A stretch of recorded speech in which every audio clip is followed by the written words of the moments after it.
Selamat pagi untuk Ibu dan juga teman-teman. Kami dari kelompok 1 ingin mempresentasikan hasil diskusi kami mengenai training.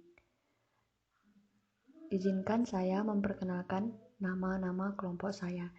Yang pertama ada Elizabeth Mariana M. Tampu-Bolon, yang kedua ada Bernadetta Girsang, yang ketiga Milka Turnip, dan yang keempat saya sendiri Claudia Evauji Ginting Suka, yang kelima ada Fitri Panggabean, dan yang terakhir yaitu Ida Nur Cahaya Jega.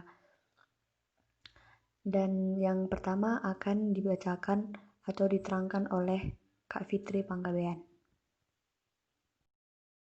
Trainers atau pelatihan merupakan kewajiban perusahaan dan semua pihak yang terkait dengan pengembangan dan perencanaan usaha. Melalui adanya pelatihan, perusahaan dapat mengembangkan serta menambah pengetahuan dan keterampilan karyawan, sehingga dapat semakin mengefisiensikan dan mengaktifkan kinerja karyawan. Pelatihan terkait dengan keahlian dan kemampuan pegawai untuk melaksanakan pekerjaan saat ini. Pelatihan memiliki orientasi saat ini dan membantu pegawai untuk mencapai keahlian dan kemampuan tertentu agar berhasil dalam melaksanakan pekerjaannya. Trainers, dalam bab ini kita akan membahas 5 langkah lagi dari proses pelatihan. Yang pertama, menentukan beban kerja. Yang kedua, pilih pelatih. Yang ketiga, merekrut pelatih. Yang keempat, mengembangkan pelatih. Dan yang kelima, sertifikasi pelatih. Langkah pertama adalah menentukan beban kerja. Jika Anda memiliki staf atau kontraktor yang memadai untuk memenuhi kebutuhan pelatihan, Anda kemungkinan dapat memilih pelatih yang paling tepat untuk menjalankan setiap kursus yang ditentukan. Anda juga perlu mempertimbangkan apakah pelatih ini memerlukan pengembangan lebih lanjut. Jika Anda tidak dapat menutupi beban dengan sumber daya yang ada, yang perlu merekrut pelatih tambahan atau mencari lebih banyak kontraktor. Menentukan beban kerja. Ketika Anda memutuskan beberapa banyak pelatih yang akan dibutuhkan, Anda harus membuat perkiraan beban kerja yang dapat ditangani setiap pelatih. Faktor yang harus Anda perhitungkan adalah jumlah kursus, durasi kursus, rasio tatap muka, jumlah pelatih yang dibutuhkan untuk menjalankan setiap kursus, berapa banyak waktu yang dihabiskan untuk mempersiapkan kursus, berapa banyak waktu yang dihabiskan untuk kegiatan lain seperti perencanaan, pengawasan dan pengevaluasian, dan kurva belajar pelatih baru. Jumlah dan durasi kursus. Jumlah kursus yang perlu Anda jalankan tergantung pada durasi kursus, jumlah orang yang perlu Anda latih, jumlah orang yang dapat Anda latih per kursus. Jumlah orang yang perlu Anda latih berasal dari analisis kebutuhan. Spesifikasi kursus akan memberitahu Anda jumlah maksimum orang yang dapat ditampung setiap kursus, tetapi jangan mendasarkan perkiraan Anda pada angka ini. Kecil kemungkinan Anda akan dapat berlari dengan jumlah maksimum di setiap lintasan. Ketersediaan orang serta penyakit dan pembatalan akan mengikis angka ini. Selanjutnya, waktu persiapan. Jumlah waktu yang diperlukan untuk mempersiapkan kursus bergantung pada kompleksitas kursus dan keakraban pelatih dengan kursus tersebut. Jika seorang pelatih sangat tidak terbiasa dengan materi, dibutuhkan sebanyak hari persiapan untuk setiap jam waktu presentasi. Panduan berguna untuk menentukan waktu persiapan diberikan di bawah ini. Aturan praktis, rata-rata dibutuhkan 1 hari persiapan untuk setiap 3 hari pelatihan. Jadi, biasanya rata-rata dibutuhkan 1 hari persiapan untuk setiap 3 hari pelatihan. Biasanya maksimal 75% untuk mereka di depan kelas. Angka ini juga sudah memperhitungkan interupsi. Yang jelas, kebanyakan orang tidak tahu berapa lama waktu yang dibutuhkan untuk mengembangkan suatu kursus. Dan ketika mereka tahu, mereka akan sangat terkejut. Selanjutnya, pengembangan kursus. Waktu yang dibutuhkan untuk mengembangkan jalur baru, kira-kira selama waktu yang dibutuhkan untuk sepotong tali pepatah, tergantung pada 4 hal, yaitu kompleksitas kursus, berapa banyak bahan yang harus diproduksi, standar bahan, dan apa yang sudah tersedia. Nah, hal pertama yang harus diperhatikan adalah bahwa angka tersebut merupakan asumsi perencanaan. Artinya, sangat sedikit hari yang akan berlalu tanpa gangguan dan kecil kemungkinan bahwa pelatihan akan berlangsung dalam satu blok. Kita masuk pada pemilihan pelatih. Dalam pemilihan pelatih ada 2 faktor yang harus kita pertimbangkan atau yang harus kita perhatikan. Yang pertama yaitu pengalaman dan yang kedua adalah kesediaan.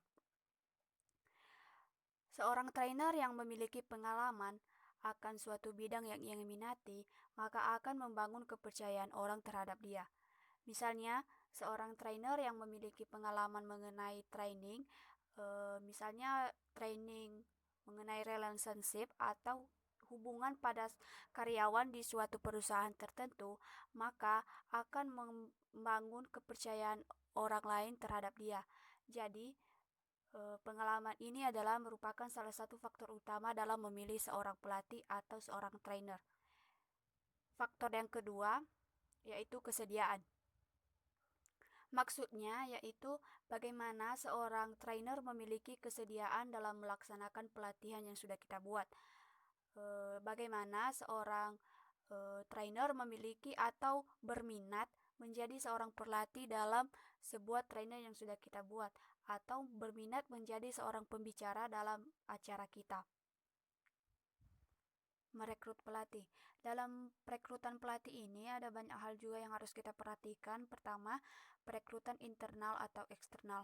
Dalam perekrutan internal dan eksternal ini, hal pertama juga yang harus kita perhatikan yaitu apa yang menjadi pengalaman seorang pelatih itu dalam suatu perusahaan. Jadi, dengan adanya pengalaman, maka kita bisa merekrutnya sebagai seorang trainer atau pelatih dalam suatu training yang kita buat. Kemudian proses rekrutmen. Proses rekrutmen ini adalah proses bagaimana kita menarik atau menemukan orang yang sesuai dengan persyaratan training yang sudah kita buat atau persyaratan pekerjaan yang sudah kita buat. Biasanya perekrutan ini hampir sama dengan bagaimana kita merekrut orang pada profesi lain. Kemudian deskripsi pekerjaan. Dalam deskripsi pekerjaan ini memberitahu kita bagaimana perlunya suatu pekerjaan itu. Biasanya deskripsi pekerjaan ini didasarkan atau menjadi dasar untuk kita memutuskan jenis orang yang bagaimanakah yang dibutuhkan dalam suatu pekerjaan itu. Ada cara dalam melakukan deskripsi pekerjaan yaitu bagaimana mengidentifikasi tugas yang diselesaikan untuk memenuhi persyaratan pekerjaan dan bagaimana mengembangkan rencana pelajaran dan menganalisis kebutuhan pelatihan. Contohnya itu seperti tugas. Spesifikasi orang. Deskripsi pekerjaan adalah dasar di mana Anda dapat memutuskan orang seperti apa yang Anda butuhkan untuk melakukan pekerjaan itu. Cara terbaik untuk melakukannya adalah dengan menganalisis kompetensi mana yang dibutuhkan untuk melaksanakan tugas. Kompetensi ini adalah kombinasi dari pengetahuan, keterampilan, dan perilaku, sehingga dapat menghasilkan spesifikasi orang yang menggambarkan orang yang ideal untuk menyelesaikan pekerjaan itu. Biasanya ini adalah merupakan profil dari keterampilan atau karakteristik pribadi yang akan kita cari dalam proses rekrutmen dan seleksi. Kemudian wawancara. Metode seleksi yang dipercaya oleh sebagian besar perusahaan adalah wawancara. Tujuan daripada wawancara ini yaitu untuk memprediksi apakah pelamar akan memenuhi persyaratan pekerjaan tertentu, dan wawancara mencoba melakukannya dengan melakukan investigasi komprehensif untuk memverifikasi fakta pencapaian dan kegagalan masa lalunya, dan untuk menilai kekuatan dan kelemahan seorang kandidat yang melamar dalam suatu perusahaan tersebut, dan untuk membentuk persepsi seorang kandidat. Memeriksa kemampuan pelatih.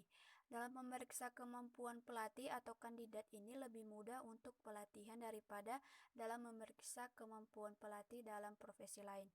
Dalam memeriksa kemampuan pelatih, ini relatif lebih mudah untuk mensimulasikan lingkungan pelatihan di mana kita dapat mengamati kinerja seorang pelatih tersebut. Sesi pelatihan adalah merupakan puncak dari semua pekerjaan dan persiapan yang telah dilakukan seorang pelatih atau trainer. Sebagian besar kekuatan dan kelemahan kandidat akan terlihat dalam 40 menit. Maksudnya itu yaitu bagaimana seorang pelatih atau seorang trainer itu membagi proses pelatihan untuk menjadi beberapa bagian atau beberapa step. Biasanya ada step pertama yaitu merupakan pengenalan, step kedua yaitu merupakan masuk pada materi, dan step-step berikutnya. Jadi, upaya ini yaitu untuk mengatasi rasa bosan yang dialami oleh para peserta pelatihan. Biasanya seorang trainer akan memberikan waktu istirahat atau waktu jeda dalam training, dan biasanya seorang pelatih juga akan membangun suasana yang baru, misalnya dengan membuat game atau permainan. Jadi, dengan seorang pelatih dapat mensimulasikan lingkungan pelatihannya, maka kinerja seorang pelatih pun akan terlihat apakah ia sudah profesional dalam kegiatan ini atau berpengalaman. Kemudian memeriksa kesediaan pelatih. Dalam hal ini juga kita harus mencari tahu apa yang menjadi alasan seorang kandidat atau alasan seorang pelatih itu untuk melamar pekerjaan itu, apa yang menjadi tujuannya, apa yang menjadi niatnya dan ambisinya. Dan kita pastikan mereka mampu memahami apa arti dari pekerjaan itu. Seleksi dan hukum. Setiap pewawancara harus mengetahui bagaimana hukum berlaku untuk perekrutan. Dalam hal ini, seorang pewawancara dapat merekrut seorang pelatih atau seorang trainer berdasarkan hukum yang berlaku dalam suatu perusahaan tertentu. Nah, biasanya dalam suatu perusahaan itu terdapat undang-undang atau aturan yang harus dipatuhi atau diikuti, baik itu dalam menilai kriteria seorang calon pelatih dan lain sebagainya. Kemudian kita masuk pada dalam mengembangkan pelatih. Dalam mengembangkan pelatih ini ada 3 bidang pengembangan, yaitu pertama, pengembangan dalam pelatihan pelatih, kemudian pengembangan dalam menilai kinerja pelatih, kemudian pengembangan dalam karir. Pengembangan khusus untuk pelatihan pelatih yaitu bagaimana seorang pelatih dapat mengembangkan keterampilan yang dibutuhkan untuk menjalankan kursus dan mengidentifikasi kebutuhan dan mengembangkan kursus baru. Kemudian pengembangan kedua ini terkhusus untuk menilai pekerjaan pelatih, yaitu pengembangan berkelanjutan. Kemudian menemukan jalur karir baik di dalam atau melalui departemen pelatihan. Nah, pengembangan ketiga ini berlaku untuk pengembangan karir. Kemudian pelatihan training. Proses yang tepat untuk memperkenalkan pelatih baru ke dalam departemen pelatihan bergantung pada pengalaman pelatih dan jenis pelatihan yang harus dilakukan. Proses melatih pelatih mengesahkan pelatih di 2 tingkat, yaitu pertama, instruktur dan petugas pelatihan.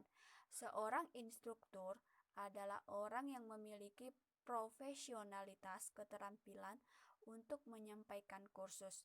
Petugas pelatihan juga melakukan analisis kebutuhan dan pengembangan kursus. Sekarang kita masuk ke departemen pelatihan. Langkah ini digunakan untuk memperkenalkan pelatih baru dan yang sudah berpengalaman. Di sini terdapat beberapa poin dalam masuk ke departemen pelatihan, yaitu pertama, misi departemen pelatihan, apa yang menjadi tujuan, kemudian di mana departemen pelatihan cocok dengan organisasi, kemudian peran dan tanggung jawab personel departemen pelatihan, kemudian bertemu dengan anggota departemen pelatihan, klien dan pemasok. Kemudian lokasi kantor, ruang pelatihan, tempat penyimpanan, fotokopi, dan fasilitas lain. Kemudian masalah saat ini dan arah masa depan departemen. Penggunaan peralatan teknis. Dalam penggunaan peralatan teknis ini terdapat sangat sedikit kursus yang dijalankan tanpa peralatan teknis. Nah, dalam hal ini seorang trainer harus dapat menangani beberapa peralatan atau beberapa jenis peralatan yang digunakan dalam pelatihan, misalnya perekam kaset audio, perekam video, kamera video, camcorder, komputer video interaktif, dan lain sebagainya. Di sini dalam PPT kami memberikan bagaimana seorang pelatih itu harus menguasai beberapa jenis peralatan yang digunakan dalam pelatihan. Yang pertama itu proyektor overhead. Seorang pelatih harus dapat atau memiliki kemampuan dalam mengganti lampu proyektor, membersihkan output proyektor, menyesuaikan pinggiran warna, dan apa yang menjadi efek keystone dalam menyesuaikan proyektor. Alat yang kedua yang digunakan dalam pelatihan yaitu perekam audio kaset. Nah, dalam hal ini seorang trainer harus memiliki pengetahuan bagaimana dalam membersihkan kepala perekam dan bagaimana dalam menyetel azimut dari alat perekam tersebut. Kemudian alat ketiga yaitu perekam video. Dalam hal ini seorang trainer atau seorang pelatih harus memiliki pengetahuan bagaimana dalam memformat video, kemudian bagaimana dalam memilih warna, corak kecerahan, kontras ketajaman dari video, dan bagaimana dalam memberikan isyarat, membersihkan kepala perekam video, membelikan lead dan konektor, dan bagaimana dalam menghubungkan kontrak atau waktu dalam perekam video tersebut. Kemudian alat keempat yaitu kamera video camcorder. Dalam hal ini juga seorang pelatih atau seorang trainer harus memiliki kemampuan bagaimana dalam memberikan fokus, memberikan zoom dalam kamera, kemudian bagaimana dalam mengatur suara dan pencahayaannya, kemudian bagaimana dalam memberikan lead dan konektor dalam kamera video, kemudian bagaimana sistem-sistem yang terdapat dalam operasi video camcorder ini. Kemudian alat yang kelima yaitu video interaktif komputer. Dalam hal ini juga seorang trainer harus memiliki pengetahuan bagaimana dalam melakukan booting up dalam video interaktif, kemudian bagaimana dalam menyalin, menghapus file, memformat file, dan bagaimana dalam mengelola database, grafik, serta bagaimana seorang trainer itu melakukan penerbitan di desktop. Kemudian alat yang keenam yaitu proyektor 35 mm. Dalam hal ini juga seorang trainer harus memiliki pengetahuan bagaimana dalam mengganti lampu, membersihkan optik pada proyektor 35 mm. Kemudian alat yang ketujuh itu proyektor film. Nah, dalam hal ini juga seorang pelatih atau seorang trainer harus memiliki pengetahuan bagaimana dalam mengetahui benang film, penggantian lampu, pemimpin dan pemimpin, kemudian kabel dan konektor suara, speaking film rusak atau mundur. Jadi dalam hal ini hal-hal mengenai alat-alat yang digunakan dalam pelatihan, seorang trainer harus memiliki pengetahuan terhadap alat-alat tersebut supaya dapat menghindari kesalahan di dalam melakukan pelatihan. Seperti itu. Baiklah, saya akan melanjutkan penjelasan dari Saudari Ida. Yang ketiga, kursus pengamat keterampilan interaktif. Pengamatan yang akurat terhadap perilaku verbal adalah salah satu keterampilan kunci yang dibutuhkan oleh pelatih manajemen. Sistem yang kami gunakan didasarkan pada karya Rackham dan Morgan. Ini memberikan metode yang efisien dalam memberikan umpan balik kepada siswa karena sistem tersebut memiliki kosakata yang sama dan kategori yang terdefinisi dengan baik. Siswa dapat membandingkan persepsi mereka dengan pengamatan objektif terhadap perilaku mereka. Perbandingan juga dapat dilakukan dengan profil standar seperti negosiator, ahli, atau manajer berkinerja tinggi. Jadi di sini kursus pengamat keterampilan interaktif di mana seorang pelatih itu harus mempunyai keterampilan yaitu mampu mengamati dengan akurat perilaku verbal. Yang keempat, ada teknik kursus pengajaran. Ada banyak organisasi yang menyediakan teknik pengajaran kursus dan memilih salah satunya adalah proses yang sama seperti memilih kursus lainnya. Saya akan merekomendasikan memilih pemasok yang mengeluarkan sertifikat atau penghargaan yang diakui karena ini menetapkan standar, kualifikasi profesional baik untuk moral pelatih, dan kredibilitas departemen pelatihan. Contoh dari jenis kursus ini adalah kursus Yayasan Pelatihan Pelatih City and Gulf 7331. Jadi di sini pasti banyak organisasi yang menyediakan kursus pengajaran atau pelatihan. Tetapi ada baiknya kita mengikuti pelatihan atau kursus di organisasi yang mengeluarkan sertifikat, yang mengeluarkan penghargaan yang diakui. Jadi nanti sertifikat itu akan berguna untuk pelatih. Selanjutnya yang kelima, ada pelatih menjalani setidaknya satu proses sertifikasi. Proses sertifikasi kursus adalah cara di mana instruktur atau pelatih menjadi mahir untuk melatih kursus tanpa bantuan. Jadi seperti yang telah saya sampaikan, ketika kita mengikuti pelatihan di suatu organisasi, kita pasti diberikan sertifikasi karena kita telah mengikuti kursus atau pelatihan tersebut. Jadi di sini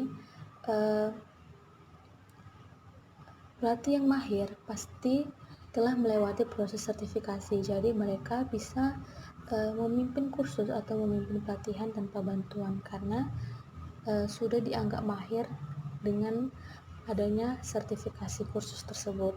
Yang keenam, ada manajer pelatihan mengesahkan instruktur.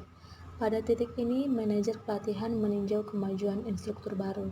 Jadi meninjau perkembangan dari instruktur baru. Jadi di situ ada tabel, ada behavior, ada definition. Yang pertama, ada proposing. Proposing ini mengajukan konsep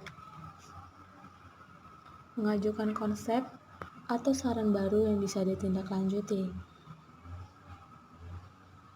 Yang kedua ada building. Building ini jenis proposal khusus yang memperluas atau mengembangkan proposal yang dibuat oleh orang lain.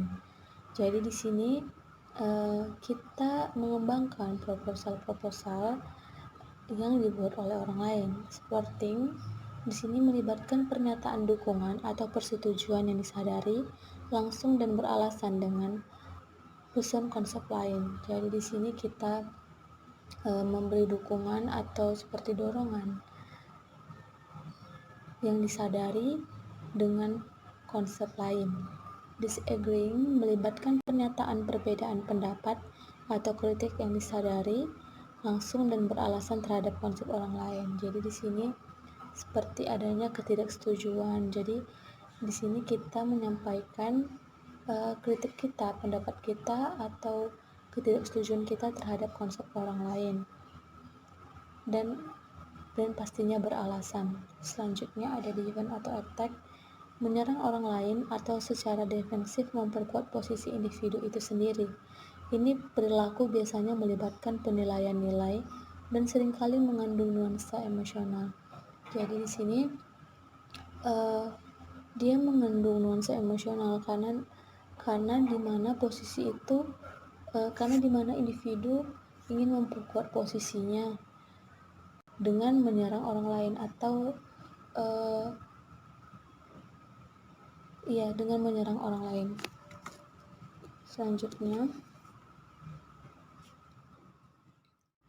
Selanjutnya, testing understanding, berusaha untuk menetapkan apakah kontribusi sebelumnya telah dipahami. Jadi di sini melihat apakah kontribusi sebelumnya itu sudah dimengerti dan sudah dipahami. Summarizing, menyatakan kembali konten diskusi atau pertimbangan sebelumnya dalam bentuk yang ringkas. Seeking information, mencari fakta dari orang lain. Jadi di sini kita mengumpulkan informasi dengan mencari fakta atau opini-opini yang kita dapat dari orang lain. Giving information, menawarkan fakta, opini atau klarifikasi kepada orang lain. Jadi di sini kita memberikan apa yang kita tahu, baik itu fakta atau opini atau klarifikasi kita kepada orang lain. Shooting out, mengecualikan atau mencoba mengecualikan anggota grup lain, misalnya berbicara dan menyela. Jadi di sini kita seperti menyanggah. Selanjutnya ada bringing in, upaya langsung dan positif untuk melibatkan anggota kelompok lain. Selanjutnya yang ketujuh ada kursus melatih pelatih. Setelah instruktur menjadi mahir dalam menyampaikan kursus, diskusi pengembangan dapat mengungkapkan keinginan untuk menjadi petugas pelatihan. Langkah pertama adalah mengikuti kursus melatih. Para pelatih diikuti dengan memperoleh kualifikasi atau penghargaan yang diakui. Jadi di sini kursus melatih pelatih ini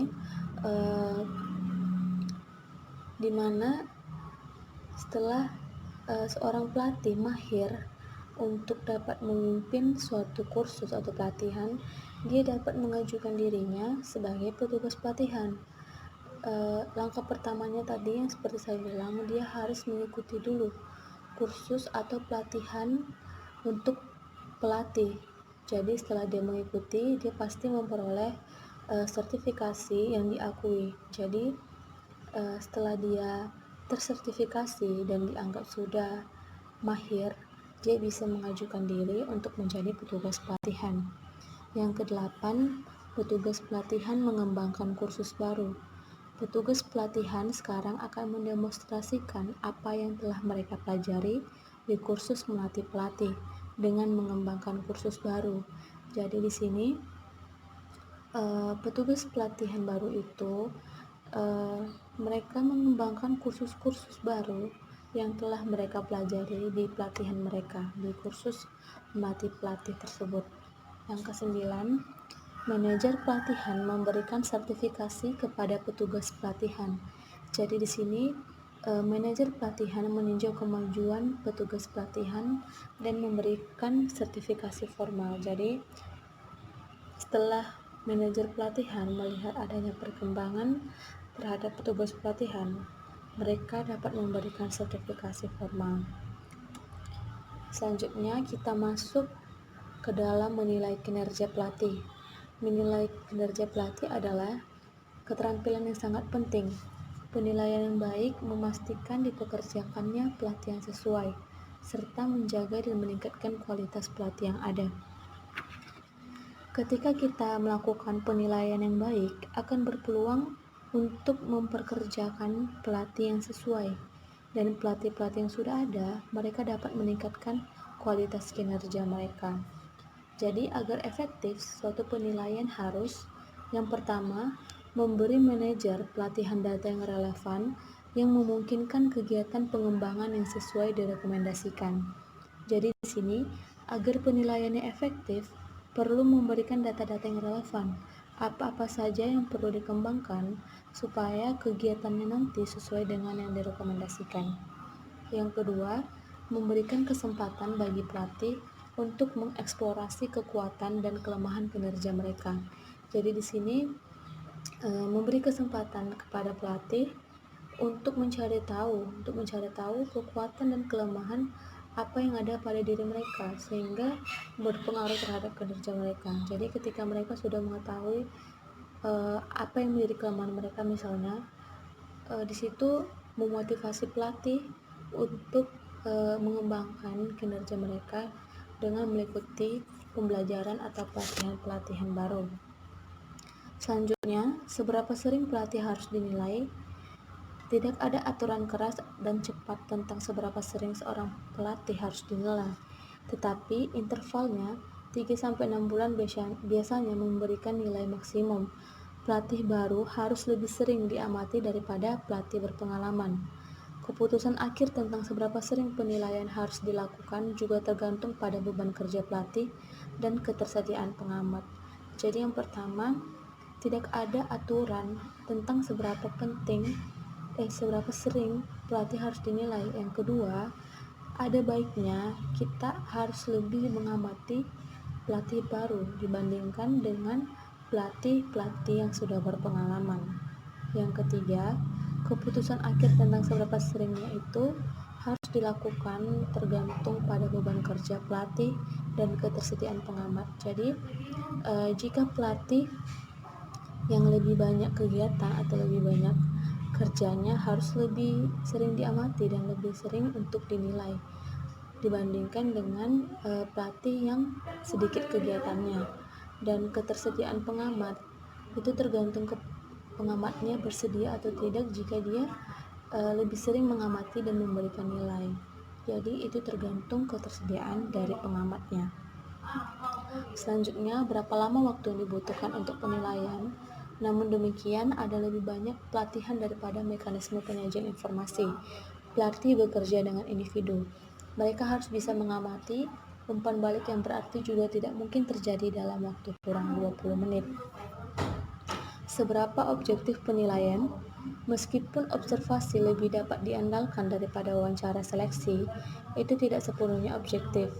Jika semua siswa dipengaruhi oleh kinerja pelatih dengan cara yang sama, pada tingkat yang sama, dan pada saat yang sama, maka mungkin untuk memiliki penilaian objektif. Tapi tidak sesederhana itu.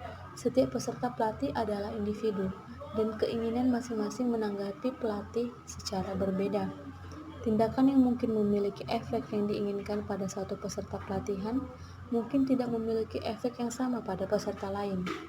Yang membuat objektivitas semakin sulit adalah terkadang dibutuhkannya berjam-jam untuk melihat efek dari tindakan tersebut. Selanjutnya, apa yang dinilai? Pelatih terkadang dianggap terutama sebagai ahli mata pelajaran. Apapun kualitas lain yang mereka bawa ke kelas menurut definisi, mereka adalah ahli materi pelajaran.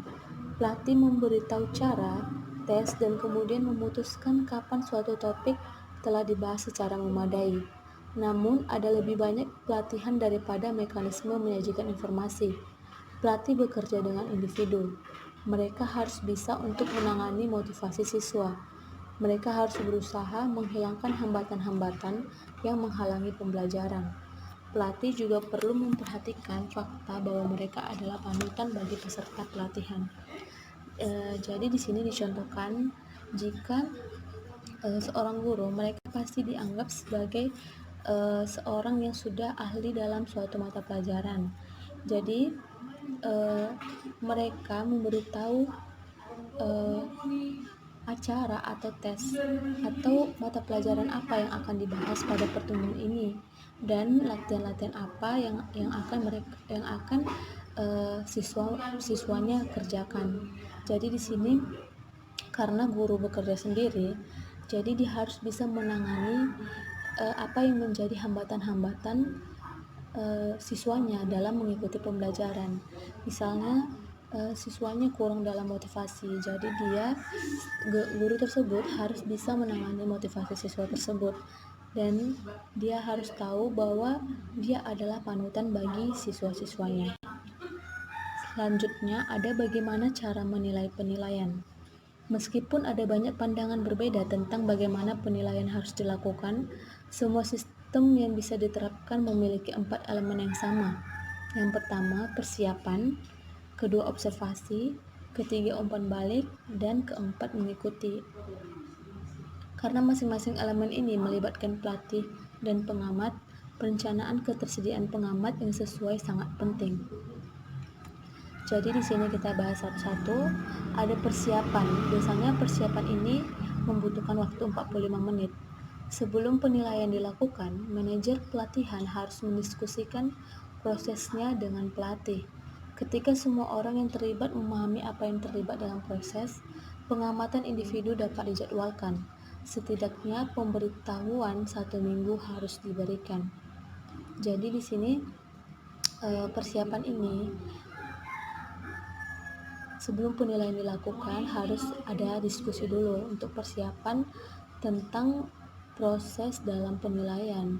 Jadi di sini ada baiknya pemberitahuan itu 1 minggu sebelumnya. Selanjutnya ada observasi. Observasi ini membutuhkan 45 menit. Pengamat harus duduk sedapat mungkin tidak mengganggu. Posisi terbaik adalah di satu sisi dan di belakang student. Cobalah untuk tidak duduk di tengah belakang kelas karena pelatih akan merasa bahwa mereka selalu ditatap. Pelatih tidak boleh diinterupsi pada setiap tahap periode observasi. Jadi di sini pasti melakukan pengamatan, tapi ada baiknya kita juga memperhatikan posisi yang tepat ketika kita melakukan pengamatan atau observasi supaya tidak mengganggu pelatih. Jadi apapun yang kita observasi haruslah dicatat. Selanjutnya ada umpan balik. Di sini 20 menit. Umpan balik harus diberikan segera atau secepat mungkin setelah evaluasi. Hanya pelatih dan pengamat yang harus hadir direkomendasikan untuk menggunakan pendekatan konseling. Jadi, konseling di situasi ini merupakan upaya pengamat untuk membantu pelatih menggali kelebihan dan kekurangannya, sehingga menjadi kekuatan yang diperkuat dan sesuai. Tindakan yang dapat diambil untuk meningkatkan kinerja. Jadi di sini konseling diberikan untuk membantu pelatih mengetahui dan melihat apa yang menjadi kekurangan dan kelebihan dari dirinya, sehingga nantinya bisa kita ketahui apa yang menjadi kekuatannya dan kekurangannya, sehingga bisa mengambil tindakan yang tepat untuk meningkatkan kinerjanya berikutnya. Selanjutnya ada tindak lanjut. Tidak ditentukan setelah sesi. Pengamat harus menilai seberapa baik waktu umpan balik berjalan dan apa yang akan dilakukan secara berbeda selama sesi umpan balik lainnya. Kinerja pelatih harus dipantau dan jika perlu observasi tambahan dan sesi umpan balik direncanakan. Selanjutnya ada pengembangan karir. Ada 2 cara di mana pelatih dapat menjadi bagian dari pengembangan karir seseorang. Yang pertama, pelatih sebagai profesi. Yang kedua, pelatih sebagai bagian dari rencana pengembangan. Jadi di sini pelatih sebagai profesi, banyak pelatih menganggap diri mereka sebagai pelatih karir. Mereka ingin mengembangkan karir mereka dalam profesi pelatihan. Meskipun mereka menikmati pelatihan, mereka tidak ingin menghabiskan sisa waktu kerja mereka tinggal melakukan pelatihan dari dinding ke dinding. Penting untuk memiliki jalur karir dan departemen pelatihan jika pelatih ini tidak akan kehilangan motivasi mereka. Selanjutnya ada pelatihan sebagai bagian dari rencana pengembangan. Pada dasarnya adalah progresi longitudinal dengan setiap langkah berfungsi sebagai titik masuk pelatihan. Juga dapat digunakan untuk pengembangan orang-orang dari bagian lain perusahaan. Ada tidak seperti mengajar untuk belajar dan membentuk kontak. Penugasan untuk departemen pelatihan sangat berguna bagi manajer dan penerbang tinggi. Ini juga memperluas pengalaman orang-orang yang jalur karirnya berada dalam satu departemen. Jadi di sini pelatihan sebagai profesi lebih mementingkan jalur karir, di mana pelatihan sebagai bagian dari rencana pengembangan lebih kepada membantu orang-orang mengembangkan karirnya. Baiklah, selanjutnya akan dilanjutkan oleh teman saya.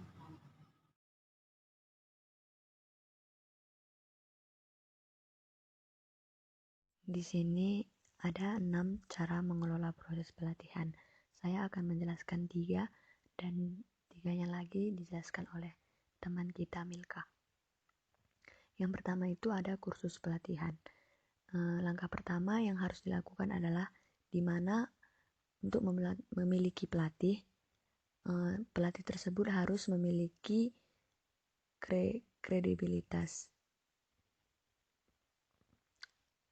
Mereka perlu memiliki pengetahuan dan keterampilan yang akan mereka ajarkan. Yang kedua itu, para pelatih yang mengambil kursus atau pelatihan di bawah kondisi dan tekanan yang sama sebagai orang yang akan lebih mampu menghargai kesulitan belajar siswa mereka. Jika alasan ataupun syarat yang kedua terpenuhi, maka akan menghasilkan empati yang lebih besar dan hubungan yang lebih baik dengan para siswa dan pelatih. Yang kedua itu, pelatih mengamati tujuannya. Setelah kursus pelatihan, pelatih kemudian memberikan RPP. Di sini pelatih didorong untuk membuat catatan yang lebih selama melakukan observasi. Dan di sini mereka harus mempertimbangkan bagian mana dari kursus yang harus ditangani terlebih dahulu. Terus yang ketiga itu diskusi dengan pelatih. Tak lama setelah menyelesaikan pengamatan, pelatih harus berdiskusi dengan pelatihannya. Pelatih hendaknya adalah mereka yang memiliki pengetahuan dan pengalaman yang luas. Diskusi tersebut hendaknya mencakup pertanyaan apapun yang dimiliki oleh pelatih dan keputusan akhir mengenai apa atau modul yang mana yang harus dilatih terlebih dahulu. Yang keempat, trainer-train second half course. Pelatih beriringan dengan peserta pelatihan yang berpengalaman. Pelatih yang berpengalaman harus mengamati dan memberikan feedback kepada pelatih di sepanjang kursus, di mana umpan balik ini diberikan segera setelah secara klinis dapat diselesaikan untuk efek maksimal. Untuk melatih kursus baru pada klien dan meningkatkan keterampilan dalam pelatihan, perusahaan dapat menggunakan karyawan yang lebih berpengalaman dan terampil, atau seseorang yang serba tahu dan patut untuk dicontoh, baik rekan kerja atau penyedia, untuk melatih klien yang kurang terampil atau kurang berpengalaman. Akan tetapi, keberhasilan juga tergantung pada pemahamannya terhadap beberapa variabel, yaitu berinteraksi antar pelatih klien atau anggota, lingkungan, dan kemampuan dalam melakukan perencanaan organisasi yang baik. Mereka atau orang yang dipilih untuk menjadi pelatih tidak harus menjadi pelatih dengan pengetahuan dan keterampilan teknis terbaik. Pelatih ini cukup memiliki pemahaman yang kuat tentang pekerjaan dan dapat menggunakan teknik pengajaran secara efektif dan benar. Yang kelima, trainer-train second half course. Pada sesi lain ini harus diperhatikan lagi kursus keempat, dan ini harus dilakukan dengan observasi dan umpan balik atau feedback. Maksudnya, dalam melakukan praktik latihan harus disertai dengan umpan balik atau feedback dari si pelatih agar hasil belajarnya optimal. Umpan balik tersebut berupa informasi tentang penampilan klien yang dapat membantu memperbaiki kesalahan yang telah dilakukannya. Ada 2 prinsip pokok dalam memberikan umpan balik atau feedback. Yang pertama, observasi dan evaluasi penampilan klien tersebut dikaitkan dengan tujuan dari sesi latihan. Misalnya, khusus bagi pemula, para klien harus diberi kesempatan mencoba hal baru, setidak-tidaknya mendekati apa yang telah diajarkan. Hal ini akan menjadi acuan bagi pelatihan selanjutnya. Yang kedua, feedback yang diberikan harus jelas dan spesifik. Maksudnya, saat pelatih memberikan feedback, penyampaiannya harus spesifik mungkin. Tujuannya agar untuk menghindari salah paham dan ketidakjelasan. Sebagai contoh, seorang karyawan selesai melakukan presentasi dan kamu merasa ada yang mengganjal dari presentasi tersebut. Secara refleks, mungkin kamu akan mengatakan bahwa mereka dapat melakukannya lebih baik lagi.